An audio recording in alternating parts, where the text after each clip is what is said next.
As I've said before, thanks for being on the select board. It's a huge responsibility that can't be overstated how big a responsibility it is. This is from Julie and I. We've got two issues we'd like to present to you. One's kind of broken down into a few, which is the first, which is issues about democracy in Clifton. The other is about the court decision. First, 5 little issues. We're ready to talk about them if you want to, or you can just listen and we'll give you a copy later. These are the concerns we'd like to register about issues of democracy in Clifton. First, regarding conflicts of interest in the select board. As you know, John Williams and Julie Cluley have conflicts of interest when it comes to town matters that deal with Pisgah Mountain LLC. That was established when Julie recused herself from the subject in 2010. And Attorney Subcheck explained at a meeting that John Williams' recusal wasn't just about voting, but John couldn't take part in discussions concerning the topic. So we object to these members participating in discussions about Pisgah. Unless we're misinformed, and we could be, but we don't think we are. We weren't at the last meeting. But we understand that both John and Julie took part in discussions of at least the Bamford citizens' concern about the Pisgah Mountain application. The planning board chair reported at the planning board meeting that the select board dealt with our letter also, but we didn't see that in the draft minutes. Secondly, regarding ex parte communications, and I don't want you to think I wrote this first bit. I lifted it from a Maine Supreme Court decision, this first sentence. Communications between the town and only one party in a suit without notifying the opposing party and providing an opportunity to be heard are ex parte communications that implicate the due process rights of the excluded party. So, from us, therefore, as they did last meeting, the select board can't go into executive session to discuss a matter to do with Pisgah LLC if John Williams is there, because John is Pisgah LLC. So we would like a summary of all anyone can remember from that session and all the notes made during it and any materials prepared for that discussion. Third, regarding the limiting of public participation, public comment should not be eliminated from select board meetings, and the citizen concern form process should be continued. The new required alternative that a resident can put themselves on the agenda of a meeting is not workable or possible for some people who would like to communicate with town officials in that way. Fourth, regarding executive sessions, the executive session should not be considered the private time for the board to talk about things that might be uncomfortable to talk about in public.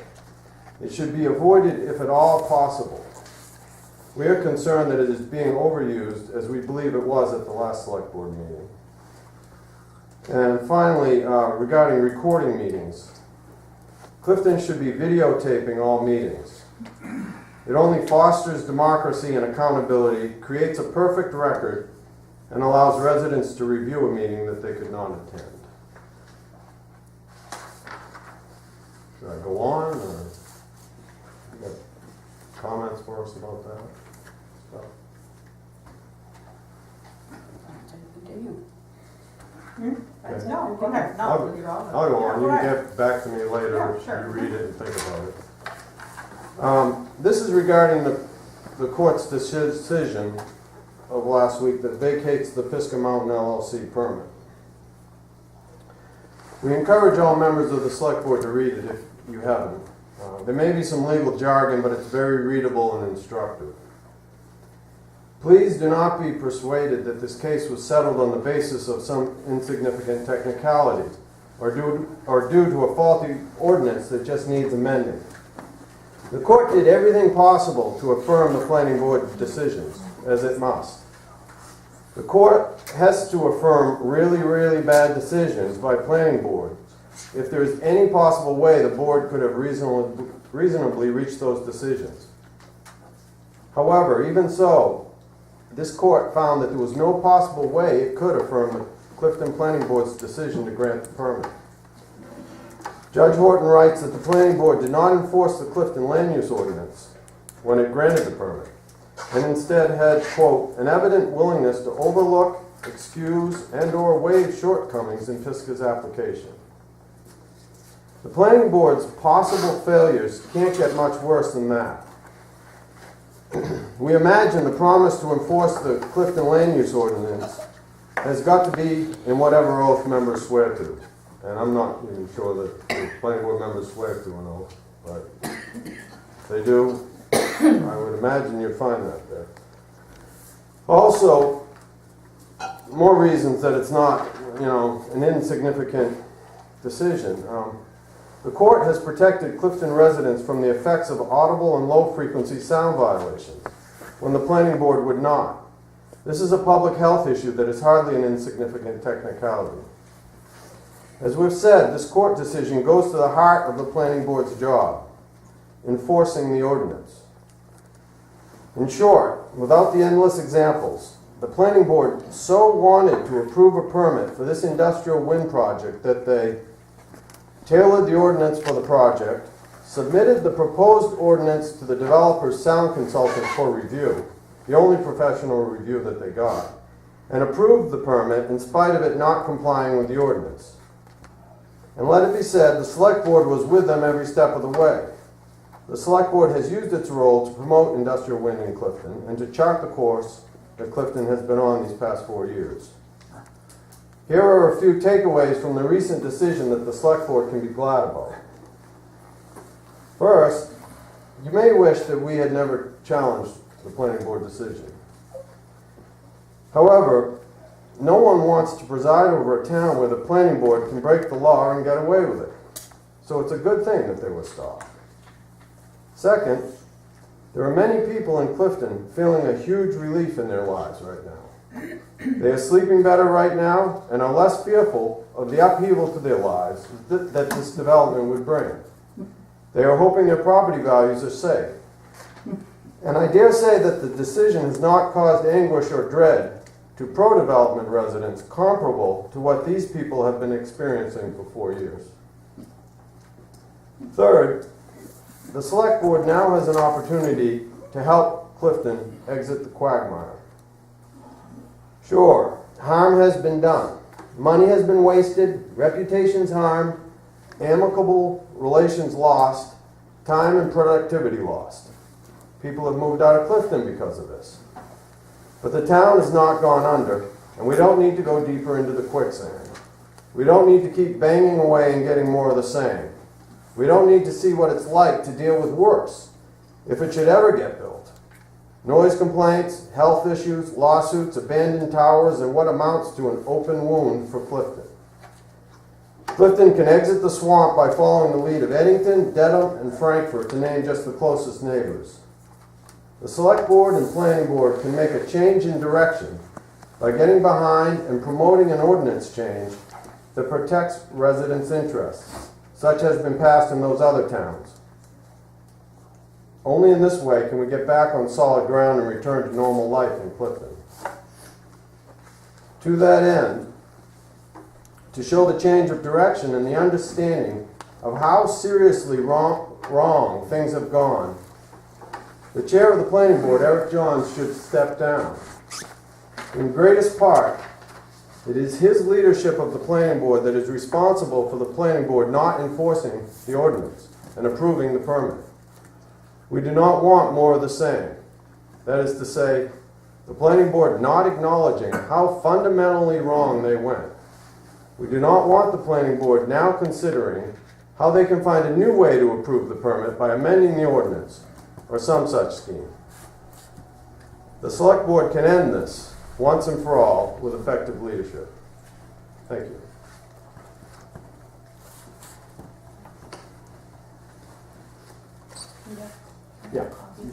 Yeah, I've got copies for the Planning Board members. Anybody want? to address any of that tonight, or take it under advisement.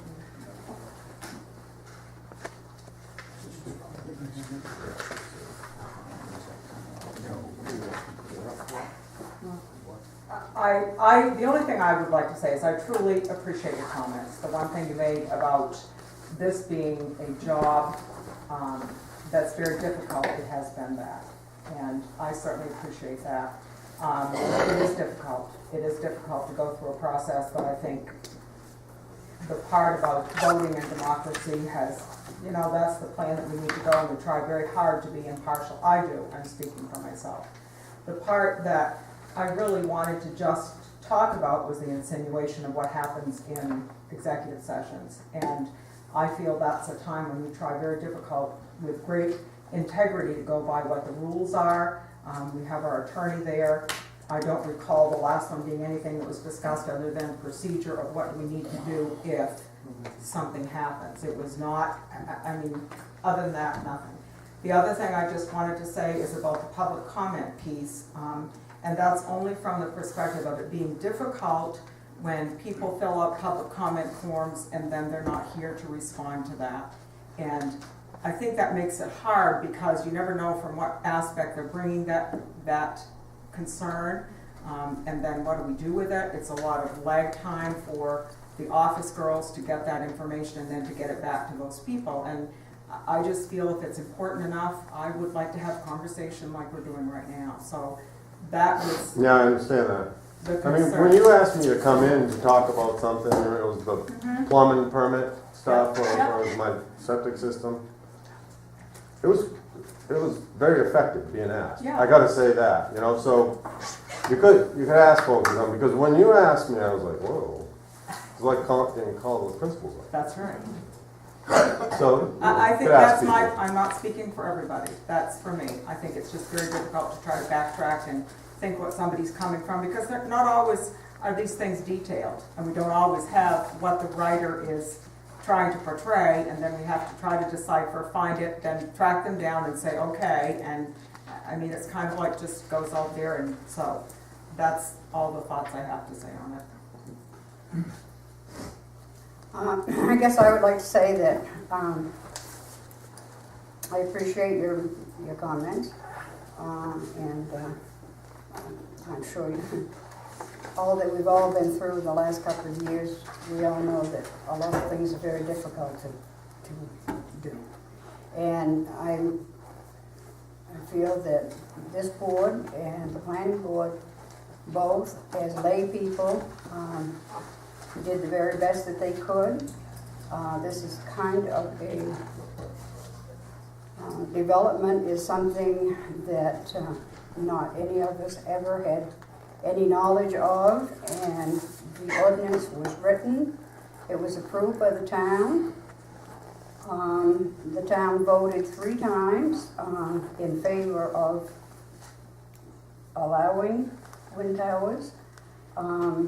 They voted against doing a moratorium on wind towers, and they voted in favor for the 3rd time in accepting everything that had gone on at that point.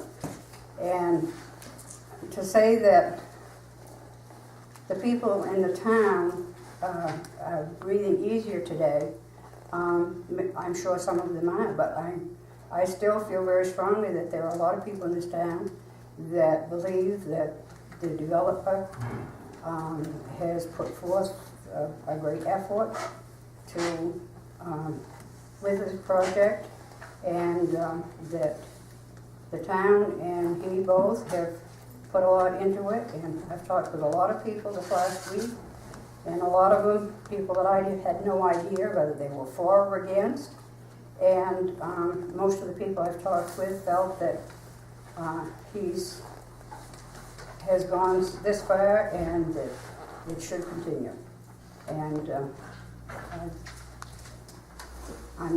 I can't tell you whether I feel that way or not, because I've been uncertain about a lot of things over the last 2 years. But I do feel that as a board, we have to do the very best we can to do what the town votes us to do. And I think that's what we've done. I don't think it's quite right to say that the town voted for wind turbines. They voted for an ordinance to be enforced. And the ordinance wasn't, or the application didn't comply with the ordinance. And so, in effect, Pete and I, in our suit, did the job that the planning board should have done, which is enforce the ordinance. And I think the other thing I want to say is I would strongly encourage you to read the court decision, because that I highlights. think we've all done that. Right. Well, I think that shows pretty clearly how flagrant the violations were, and that should have been understood and acted on by the planning board. I appreciate what you were saying, Nancy, and I think a lot of the reason, town votes went the way they did was because the planning board and the select board were very behind it and promoted it. And I hope that political power that the select board has will now be used to promote a different course. That's kind of what I'm saying, that you folks would say, we don't want to do this again. 4 years ago, you didn't know how much it would cost the town. You hadn't experienced it. I remember talking about it, but it's another thing to experience it and,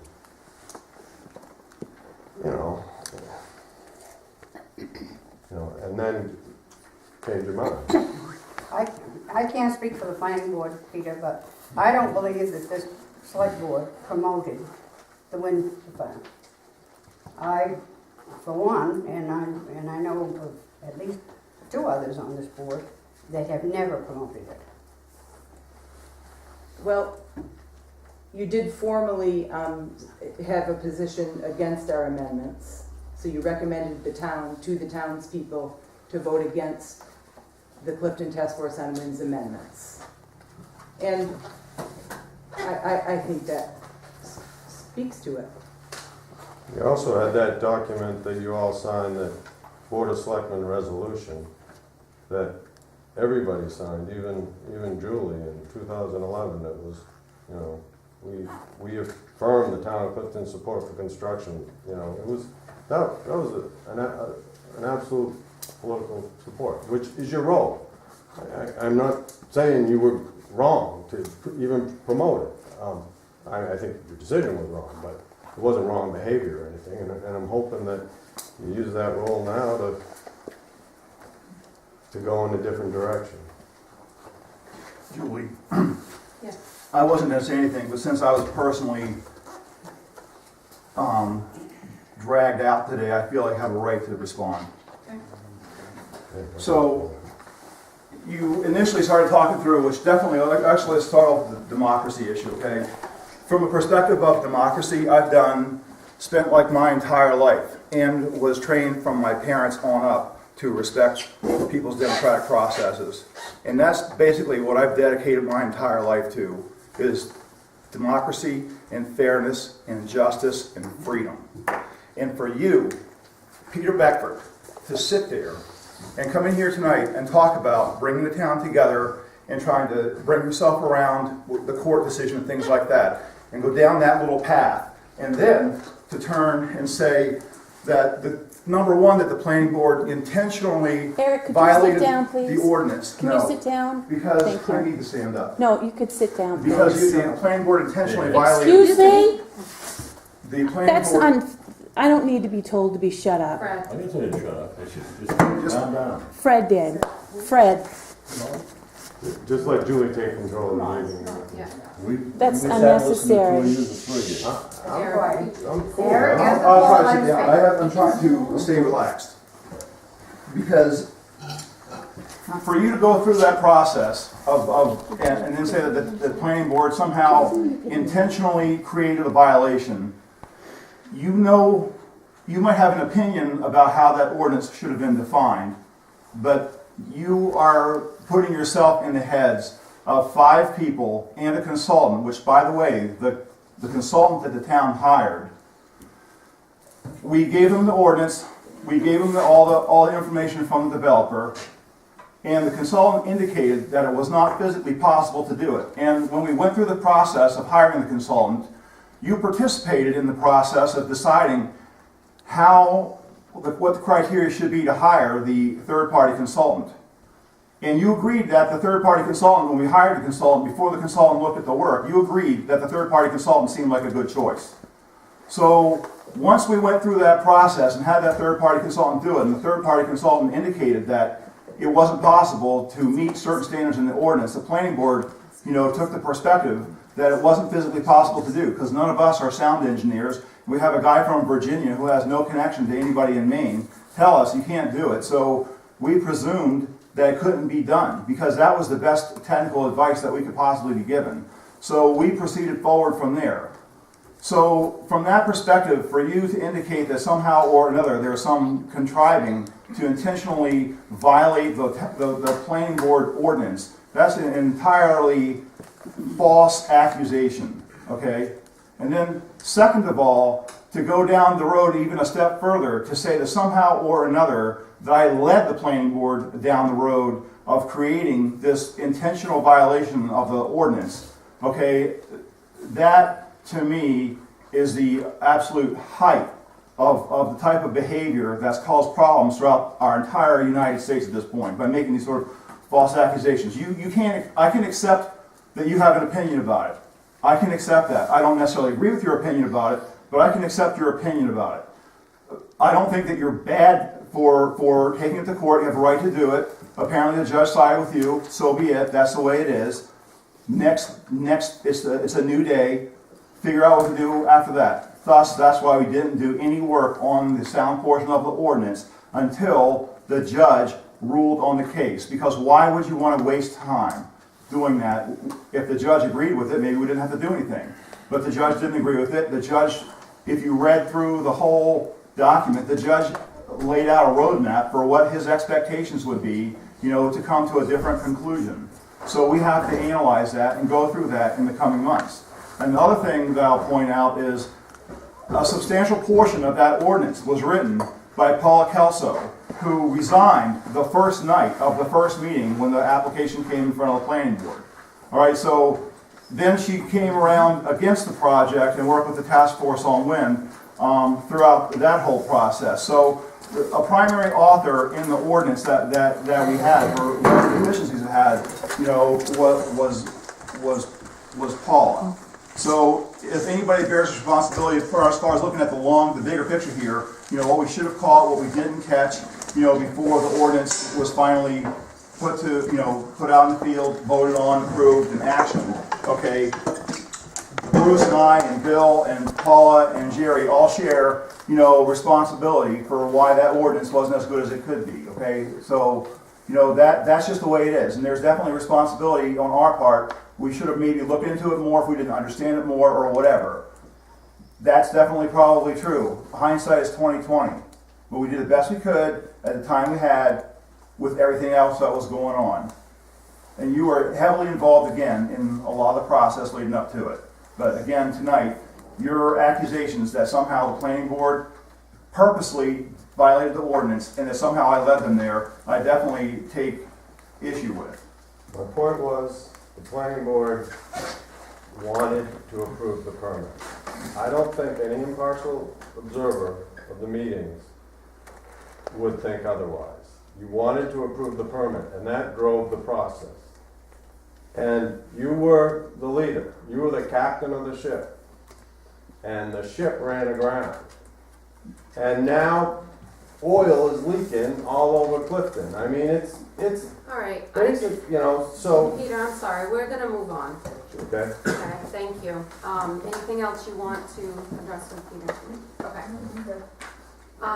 And you gave the ladies your information. Can you tell me why I was cut off? We're going to move on to the next person. Is there a time limit, or was it that you didn't want to hear what I was saying? That's my question. We're moving on to Paula. I'm sorry, I thought Mike and Linda were next on the agenda. No, you No, oh, okay, the task force. Actually, I have comments for myself, and Jessica is going to present comments from the task force. Go ahead. Okay? She says me first. Thank you. The Clifton Land Use Ordinance is a complex and powerful document. The document was developed and can be understood in two distinct ways. One viewpoint is that it is a policy document. The other viewpoint is that it is a working document. As a policy document, it needs to represent the will of the town regarding land use control in Clifton. As a working document, it needs to furnish the town with an efficient and acceptable method for receiving, administering, and acting on land use applications. As a policy document, the land use ordinance must be legally drafted and legally defensible. As a working document, the land use ordinance must also be legally drafted and legally defensible. As planning assistants, both of these considerations were front and center as we brought together model ordinances and the ordinances of other towns to weed through and select potential draft sections. Some parts of the LUO we had little control over. The shoreline provisions are mandated by the state. The floodplain provisions are mandated by the federal government. Maine has mandatory subdivision provisions. Junkyards, gravel pits, and campgrounds have state regulations that must be met. There are state plumbing codes and minimum lot size regulations. After all the mandated and regulated provisions were drafted into the LUO, we were basically left with a blank slate to write on. The planning board could include anything the town would accept and vote for. Mindful of the state requiring any town's land use ordinance to be consistent with their comprehensive plan, when we were drafting the discretionary parts of the land use ordinance, I wrote out a document for the planning board called Bridging the Gap Between the 2005 Comprehensive Plan and the 2008 Land Use Ordinance. I attempted to link the policies of the adopted comprehensive plan to the policy decisions the board was making on the land use ordinance. This was an attempt to start with the policy and work to the regulation. The bridge document was drafted into the LUO, and I felt comfortable that it was there to support or rebuff the regulatory provisions as they were drafted. I never was sure if the board members truly understood how it was all supposed to be tied together. When the code enforcement officer objected to the bridge section being in the land use ordinance, the planning board removed it. At the time, I asked that the document be kept on as a working document for the board. I felt that the land use ordinance would be more legally defensible if it was tied to those overt policy decisions. As the land use ordinance took shape and the board considered the zoning type provisions, it became apparent that there were wide disagreements about the kind and degree of zoning the town should have. As I looked for ways to devise an ordinance that incorporated land use protections within the context of encouraging growth and development, I came across performance zoning. Articles 3 and 4 of the land use ordinance, as well as the bridge document, are an attempt to reach a compromise solution.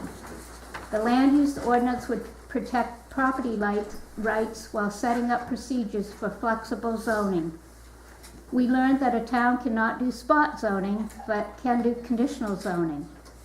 Things were getting pretty complicated about then, but we persevered and drafted the development overlay area provisions. Several times over the past 8 years, I have said to anyone who would listen that I felt that if you couldn't have both, it was better to have a good planning board than to have a good ordinance. A good board would be able to figure out what to do when they found an ordinance provision was deficient, unworkable, illegal, unenforceable, or just plain unpopular. A not-so-good planning board, with all the best intentions in the world, could take a good ordinance and wreak havoc without even trying. As I worked with the current planning board members, I respect them all as individuals, as good, well-intentioned citizens. but when it came to decision-making, I've had grave concerns. This court decision, I'm sorry to say, confirms my fears. In my opinion, as the editor of some and author of other parts of the land use ordinance, there are parts of the document that need to be reworked. There are parts that need to be reaffirmed by the town meeting as representing their views on land use regulation in Clifton, or they need to be eliminated. But even more urgently, the planning board members and the townspeople they serve need to reevaluate their approach to the job they are doing. Judge Horton says the planning board willfully overlooked, excused, or waived shortcomings of the Pisker application. He says the board acted illegally in granting a waiver. This was after he had told them in May not to do so. It defies reason to try to understand their thought process with respect to the remand. He says he found no evidence of bias in the record. If not acting with bias, then what? Either the board members were purposely acting with an unstated intent to grant approval when none was warranted by the application, or the board members were acting out of ignorance of their duties. Whichever was the case, the result was the same. The town's taxpayers are out of a whole bunch of money. The townspeople have been put through 2 years of bitterness and division. Good people have been treated with disrespect and their concerns with scorn. It seems to me that the select board has no ground to stand on if it tries to continue to defend the actions of the planning board. If it tries to blame the town's ordinance instead, it is ignoring the truth of what the judge has said in the court decision. A planning board and a town can't willfully ignore an ordinance that they don't want to enforce. Change the land use ordinance if need be, but don't expect that to fix the problem. Change the ordinance if need be, but don't use it as an excuse for mistakes that the planning board made. Here for any questions? I would like to make one, just out of pure self-defense. I did not write the part of the ordinance, the standard for non-residential dimensional height requirement, the necessary and appropriate one. I did not write it, and I objected to it when it was written. It was written by the planning board. Julie, can I make a comment? Just hang on. Paul, and I want to just verify that what Paul just said is correct. Oh, I just want to make, Could you write part of the ordinance you're seeking? Did I, is that the question to Well, me? Did I write part of the He ordinance? said no, he No, I said you were correct. That part where I you said, said could about you the write height it part, I said that what you just said was correct, that she was against it and she didn't write that part. I was just validating that that statement you made was correct and accurate. I just want to make the assertion that you commented about the planning board not being willing to make any changes or to look at the ordinance or fix any parts that might be not enforceable or anything like that. Well, as soon as the ordinance was passed, the planning board immediately started working and having workshops. But typically, after the ordinance passed, we went back to our typical planning board meeting where we had just 5 board members there and no people from the public. We worked for the last year and a half, and we've been moving through the ordinance article by article, paragraph by paragraph, and we are going to continue to do that. We know that this ordinance, the judge told us there were flaws. We have even more work to do. But to say that we have not done anything is ludicrous. It's typical, just like if there's nothing on the agenda, if there isn't something on the agenda that says wind, then nobody shows up to the meetings, just the planning board members. Thank you, Bill. Anyone else have any questions for Paula in response to her? No? All right, Jess? Remarks to the people of Clifton and their town officials regarding the town's response to its court case loss. The citizens of Clifton had a right to expect due diligence from their town officials, and they didn't get it. The town needs to move forward now with affirmative measures to get a town government back on track and prepared for the challenges ahead. Could you speak up? Speak louder. People can't hear you, Jesse. I'm sorry. Your voice is kind of low. I'm getting over a cold too. When George Horton says that the planning board had an evident willingness to overlook, excuse, and/or waive shortcomings in Pisgah's application, the people of Clifton must recognize that the planning board has a problem getting the job done and changes need to be made. When Judge Horton says that his ruling does no more than hold the town of Clifton through its planning board to follow the requirements of the land use ordinance, and the town has chosen to enact, the people of Clifton must recognize that they need to act to ensure competent and legal administration of the town's land use ordinance. The simple fact of having lost the court case is one thing, which may or may not indicate that the town and its officials did not live up to their obligations. However, in this instance, when the town has been told by the Superior Court that it has not acted in a responsible and competent way, the town needs to make some changes. To ignore the substance and context of Judge Horton's decision in regard to the town's actions on Pisgah Mountain LLC application, and to move ahead as though everyone performed their duties in a legally acceptable manner, is to invite even more serious consequences for the town.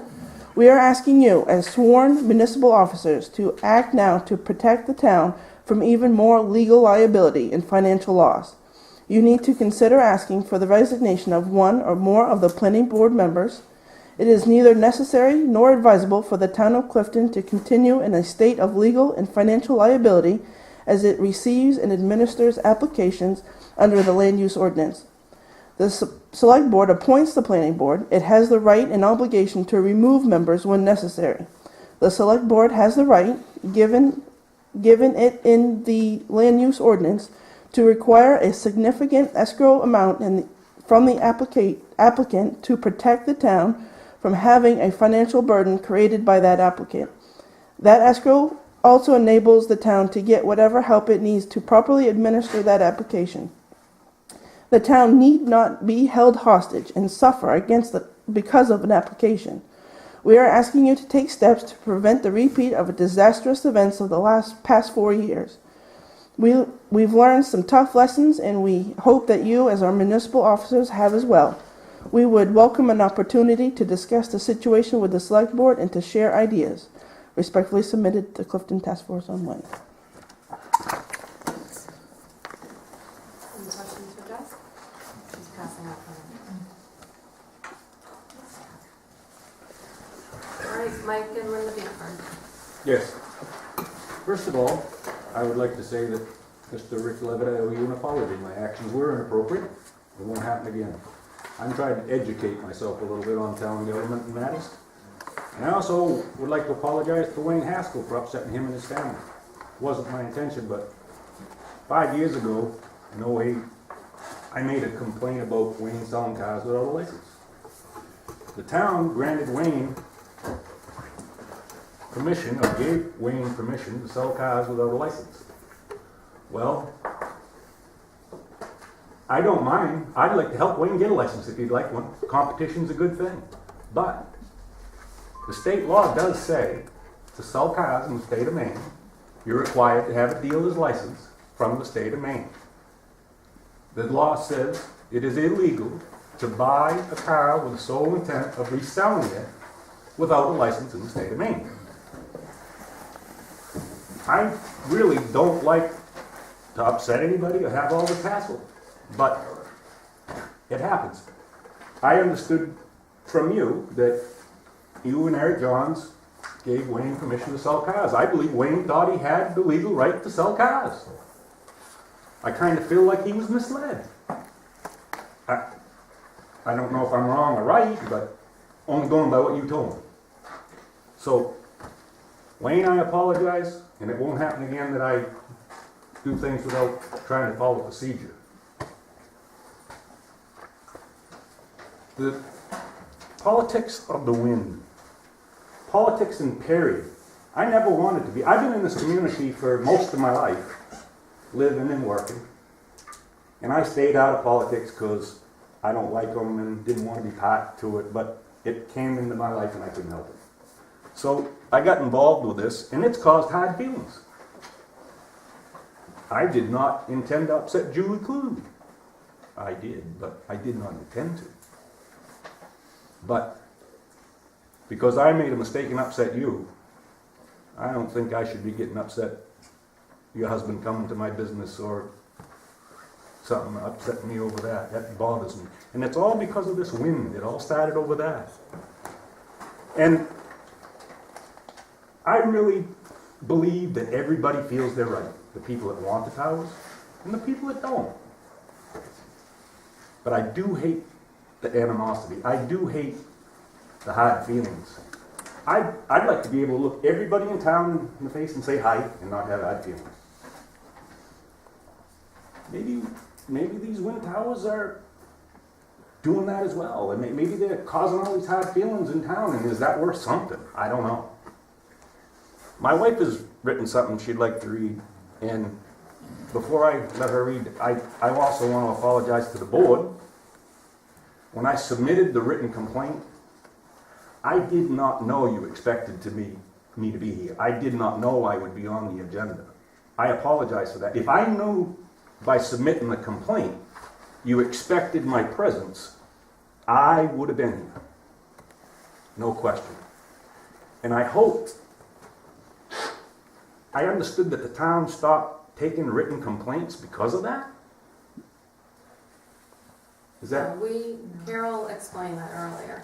When we were getting the complaints, we were trying to figure out, and you have to say your complaint was not very clear. I'm sorry, if I'd had any idea you wanted me to be here, Drew, I would have been here. Well, I'm just saying it wasn't clear. So that night, we said, why are we doing this? Wasting our time with citizen concern forms when the people don't come so we can figure it out. So that's when we decided that night we were going to stop citizen concern forms. And we were the ones, the select board, before I started, that started the citizen concern form. So we decided not to do that. If someone had a complaint, they come to the office, be asked to put on the agenda, and come to our meetings so we can address it.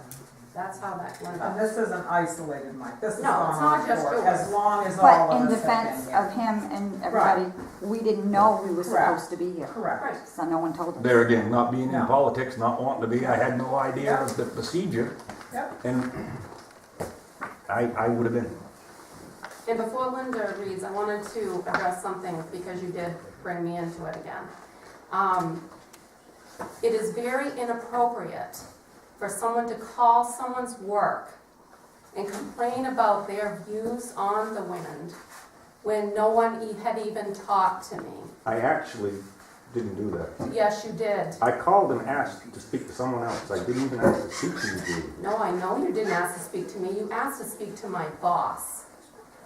It had nothing to do with you. That was inappropriate. I'm That's sorry. all I'm sorry you feel that way, but it had nothing to do with you. Okay.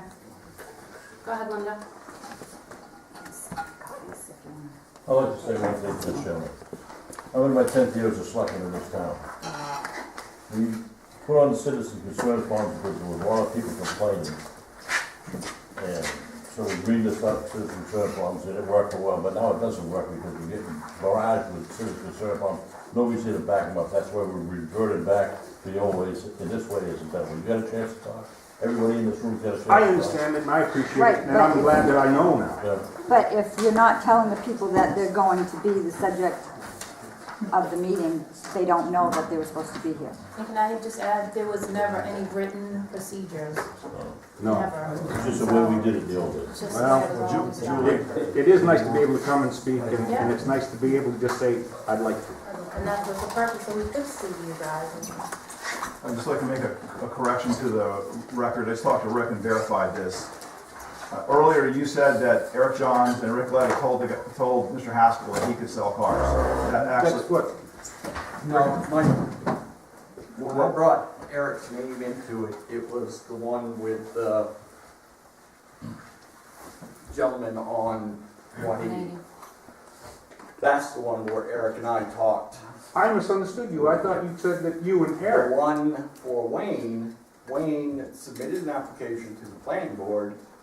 And the planning board reviewed his application and it fit our ordinance. And he was granted a permit. And if he'd have continued and got a license, which, like I said, I'd help him get one. But we all ought to have to play on the same field, in the same playing field. Insurances, taxes, licenses, I have to do it all. There's a whole packet that That's he has fine. to do. I'm telling you that when he submitted an application, it went in front of the board reviewed the application, and it fit our ordinance. That is what we're here for, Yes, I not understand. state law.